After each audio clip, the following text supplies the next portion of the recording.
Kenapa sepupu kamu bisa tahu kalau kamu bekerja di kantor ini? Tanya Ridwan. Sheila juga bekerja di sini, Pak. Saud Laura yakin karena Sheila memakai ID card yang sama dengannya. Siapa nama lengkapnya? Tanya Malik. Sheila Afrilasari. Laura menyebutkan nama panjang kakak sepupunya. Malik, besok kamu hubungi bagian HRD. Suruh pecat wanita itu, titah Ridwan.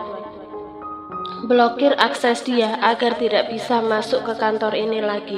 Ridwan tidak ingin nantinya Sheila bekerja sama dengan Mami Moza mengurung Laura di dalam toilet saja.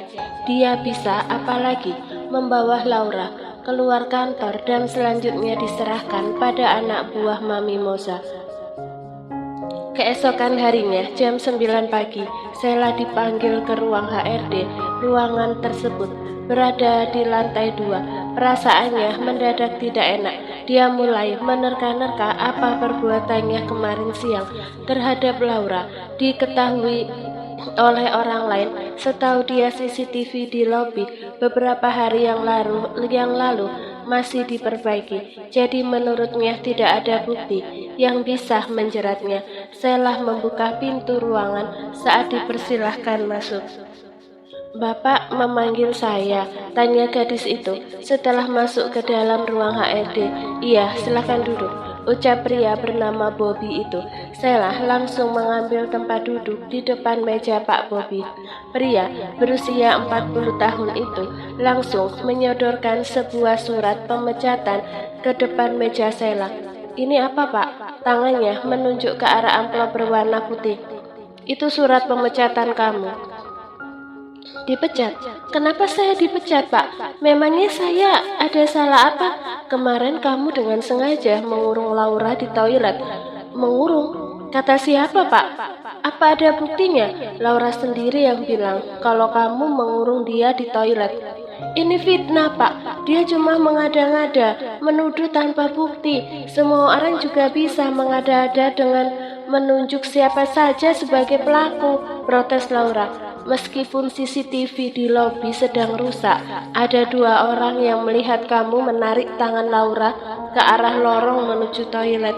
Siapa, Pak? Kamu tidak perlu tahu, Pak Bobby sengaja tidak mengatakannya karena dia tidak ingin masalah ini akan semakin melebar. 2 orang yang dimaksud Pak Bobby itu adalah resepsionis. Pak, pasti mereka sudah bersekongkol dengan Laura untuk memfitnah saya. Cukup, saya tidak menerima protes dari kamu karena saya hanya menjalankan perintah saja, saud Pak Bobby. Gaji terakhir kamu akan dibayarkan dalam 2 hari ke depan. Silahkan kemasi barang pribadi kamu, karena mulai hari ini kamu sudah bukan karyawan di perusahaan ini lagi. Imbu pria itu tegas. Sheila beranjak dari duduknya. Sebelum keluar dari dalam ruangan, tak lupa gadis itu mengambil surat yang ada di atas meja. Gadis itu keluar dari ruangan tanpa pamit dengan Pak Bobby. Kurang ajar kamu, Laura. Gara-gara kamu aku kehilangan pekerjaan, umpat gadis itu dalam hati saat melangkah keluar dari ruang HRD. Baru saja Sheila keluar dari ruang HRD, di dekat pertigaan dia melihat Laura keluar dari ruangan sambil membawa map berwarna merah di tangannya. Dengan tatapan tajam dan langkah yang lebar, Sheila menghampiri adik sepupunya. Dia tidak bisa menahan emosinya. Sheila langsung menghalangi langkah Laura. Minggir, seru Laura. Tapi wanita itu tidak menghiraukan apa yang dikatakan oleh Laura.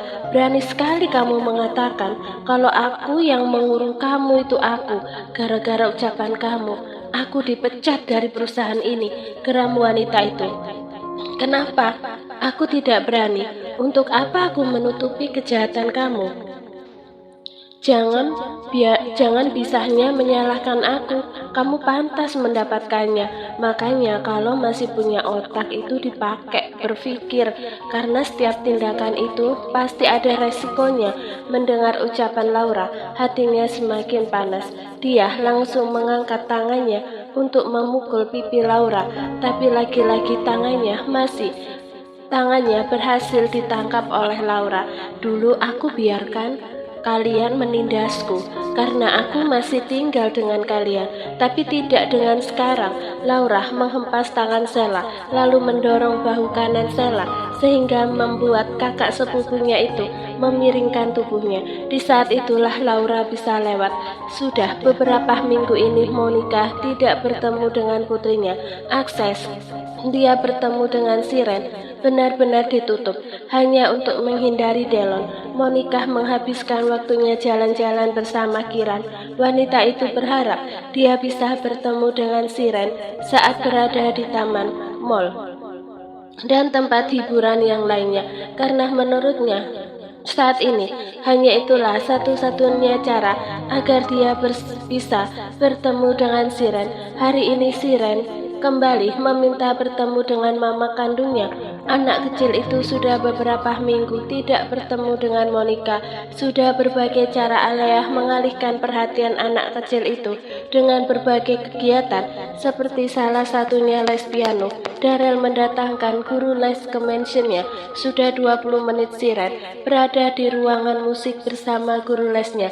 Alea dan Mika duduk di luar ruangan sambil menjaga Kenzo. Al, mau sampai kapan kamu menghindar terus dari Mbak Monica? Kalian tinggal di kota yang sama.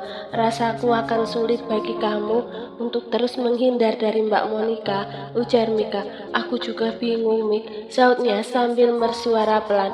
Beberapa saat kemudian Siren keluar dari ruang musik. Dia berlari menghampiri mamanya. Anak kecil itu sudah bosan bermain piano. Mama, Siren gak mau main piano. Terus Siren mau main apa? Apa Siren mau main dengan Nenek Marisa? Gak mau, sautnya sambil menggelengkan kepala. Siren mau ke rumah Mama Monik. Siren mau bikin kue sama Mama Monik. Siren bikin kue sama Mama, sama Tante Mika saja ya, bujuk Alea. Siren mau sama Mama Monik. Siren mau bikin kue sama Kilan. Alea menatap ke arah Mika seolah meminta pendapat. Kamu minta pendapat ke Papa Siren saja, Al, ucap Mika. Anak papa, kenapa sudah berhenti les pianonya? Tanya Darrell yang ingin menyusul putrinya ke ruang musik.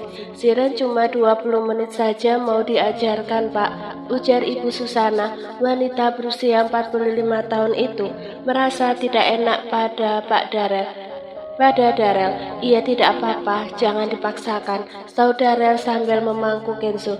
Siren mau bertemu Kak Monik, Mas, ucap Alea lirik. Nggak bisa, saudara tegas. Siren, kita jalan-jalan saja ya.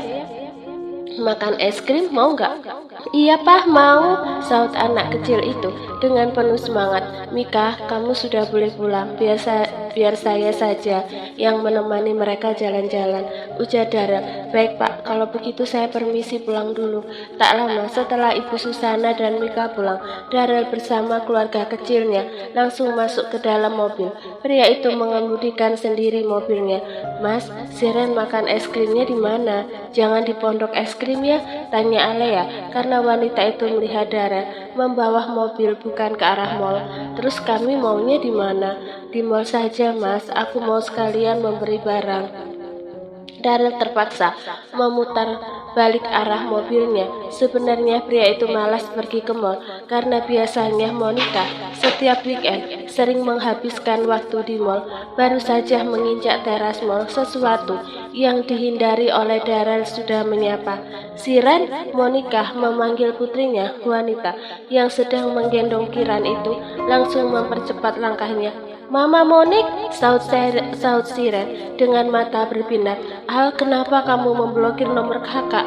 Kenapa kamu beberapa minggu ini menghindar dan melarang kakak bertemu Siren? Cecar Monica saat sudah berdiri dengan jarak 1 meter dari Alea. Seharusnya kakak tidak perlu mempertanyakan hal itu padaku, Kak. Kakak pasti sudah tahu jawabannya. Jawaban apa? Kalau kakak tahu jawabannya, untuk apa kakak bertanya lagi sama kamu? Sudahlah Kak, kita jalani hidup masing-masing.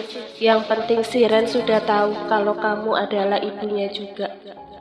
Siren yang tangannya dipegang oleh Alea langsung mencoba melepaskan genggaman tangan itu. Saat genggaman tangan itu terlepas, Siren langsung berlari ke arah Monica. Dia langsung memegang tangan mama kandungnya. Siren, ayo sama papa sayang. Tadi katanya mau beli es krim. Daryl mencoba menghampiri Siren. Pak, Siren mau makan es krim sama Kilan. Daryl menghela nafas kasar. Sayang, lebih baik kita ke pondok es krim saja. Aku tidak ingin kita ribut di sini, ujar Daryl. Kak, ayo kita ke pondok es krim, ucap Alea. Siren, ayo kita ke mobil. Tangan Alea menggapai ke arah Siren. Siren mau ikut mobil Mama Monik. Anak kecil itu semakin mengeratkan pegangan tangannya pada Monica. Sudahlah Al, biarkan Siren ikut aku. Aku akan mengiringi mobil kalian.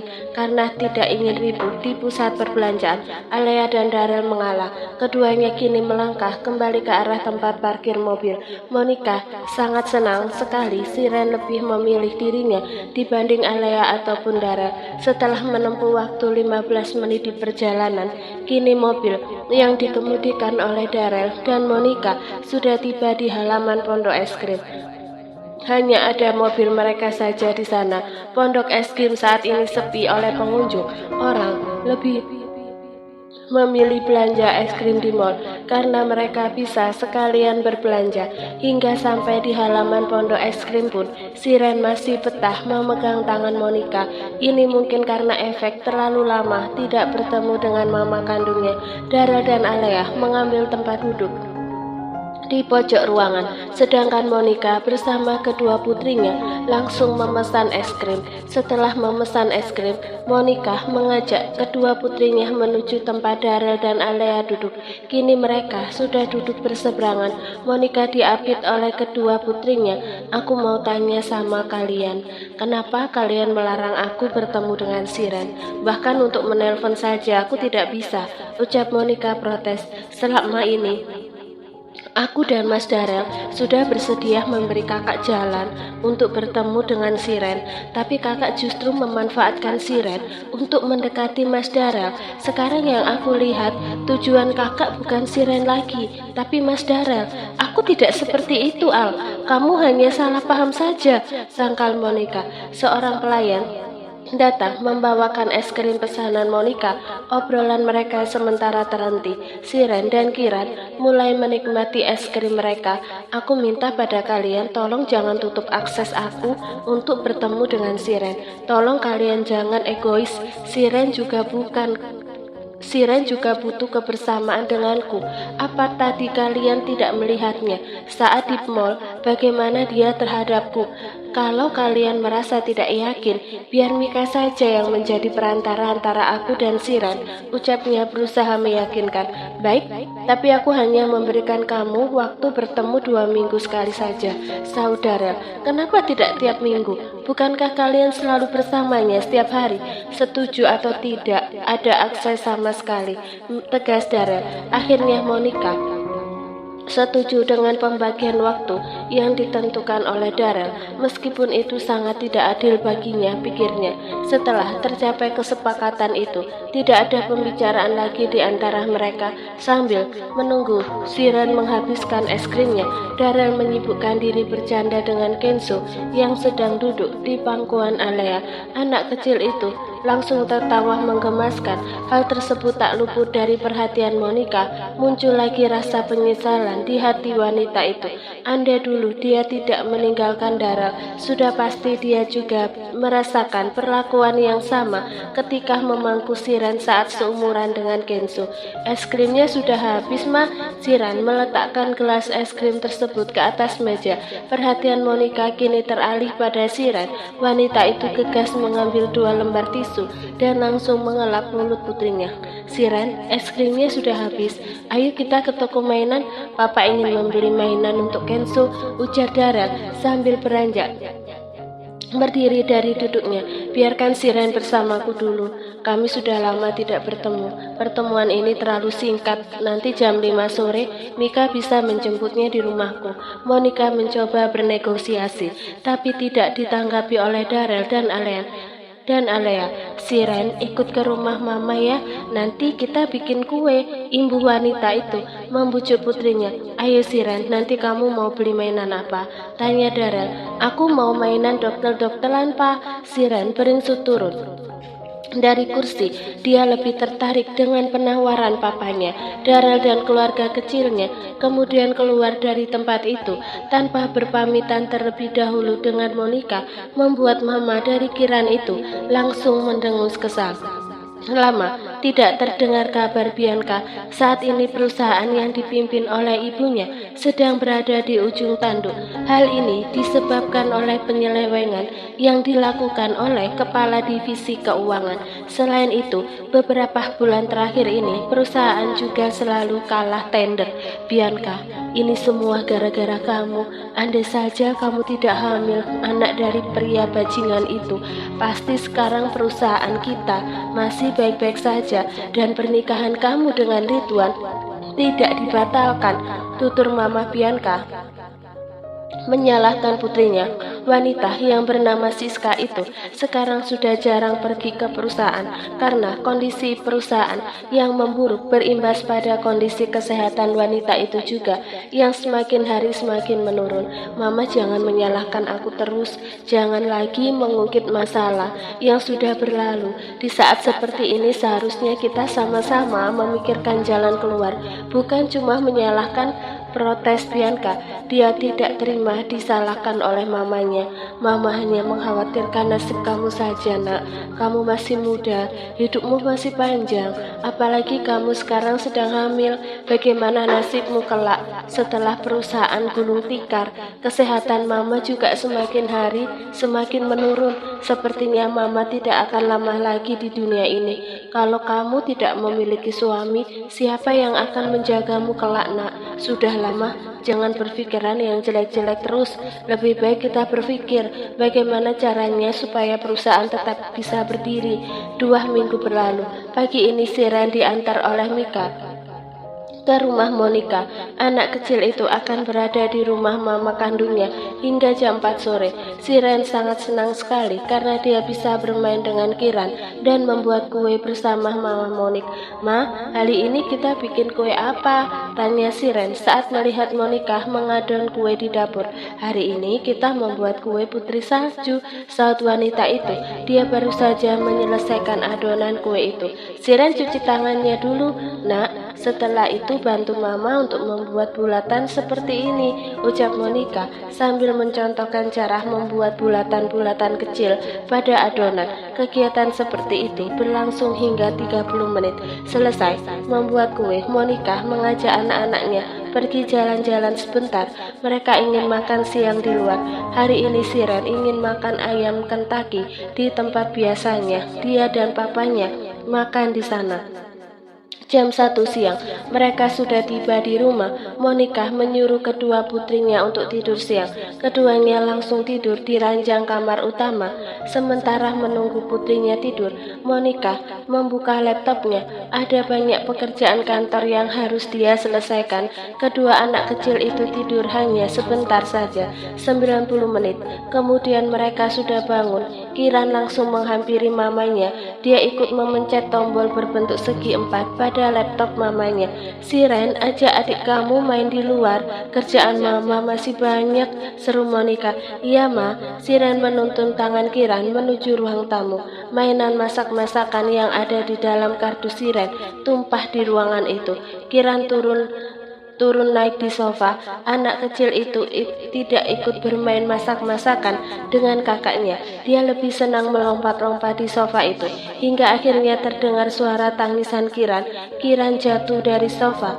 Bibir anak kecil itu mengeluarkan darah karena wajahnya membentur lantai keramik. Monica yang berada di dalam kamar langsung berlari keluar. "Kiran!" teriak Monica. Dia berlari menghampiri putri kesayangannya. "Siren, kamu apakan adik kamu? Kenapa bisa berdarah seperti ini?" tanya Monica geram dengan mata sedikit melotot ke arah Siren. Silen nggak apa-apakan Kilan, Ma. Kilan jatuh sendiri," jawab Siren ketakutan. Matanya sudah mulai berembun.